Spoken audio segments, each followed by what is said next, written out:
Hi, I'm Chris. I'm a doctor in Scotland, and I'd like to summarise a book, The Code of the Extraordinary Mind 10 Unconventional Laws to Redefine Your Life and Succeed on Your Own Terms by Vishen Lakhiani.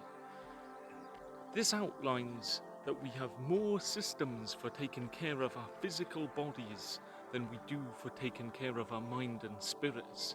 In fact, it's often that we habitually live in a state of stress, and that can be considered normal or have an ongoing anxiety, fear, whereas with physical health, we'll often put that as a priority so that we can both smell and look good. And a lot of what you actually do is because of what people around you expect you will do. And that's one of the main important points of this book. See, if you go to university or not, or practice a certain religion, it's often determined by where you actually were brought up. And in fact, your whole outlook on life, work, parenting, and even your self-worth are often a result of our innate tendency to imitate the people who are around us. And the main point from this book is to be aware of that and make your own path, what they would refer to as transcending the culture space. So this mentions that generally people underestimate what they can do in 3 years, but overestimate what they can do in 1 year. So just think about that when planning. And when you are given a piece of guidance, it suggests there's 5 rules to consider, what they call the Brule test. Is it based on trust and hope in humanity? Does it violate the golden rule? Did I take it from culture or religion? Is it based on rational choice or simply contagion? And does it serve my or your happiness? Because really, what you think is what you get, and our models of reality make us who we are. And what the book suggests is we can improve our models in a term they call consciousness engineering. So every time you pick up an improvement book or read an inspirational autobiography, in theory, you can upgrade your models of thinking, and it may show there's new models that you can adopt that'll help you.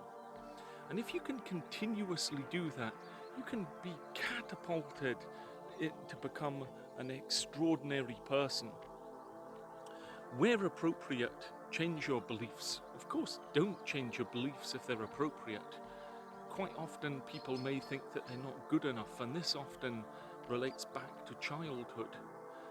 The book mentions a bit about Richard Branson's thoughts about hiring smart people and just simply giving them the freedom to do what they're meant to do, get out of their way when you yourself are strategically planning the vision of the company. I did enjoy the bit about set points. So these are essentially challenges or benchmarks that you'll set yourself. So he had do 50 press ups. Just at one point, if he doesn't do that, he knows it's time to start going to the gym or losing weight. Equally, you could have a similar metric with your bank account. If it's below a certain amount, you know it's time to start reassessing your finances. Now, extraordinary people do actually intend to leave their mark on the world, but when you're making a goal, just make sure that it relates to what you want, not other people's expectations. The book also focuses on happiness and aims for you to live in a blisscipline. And there's 3 main points. First, gratitude.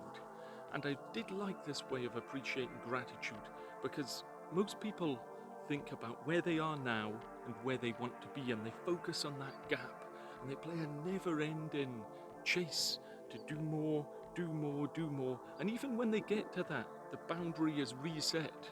Whereas if you focus on the reverse gap, this can be where you've come from to where you are now, then you can really appreciate that. A second point is practicing forgiveness. I don't think that needs elaborated in detail, but clearly you want to be not harbouring hostility and be using your mind for more productive things. And a third point is the art of giving.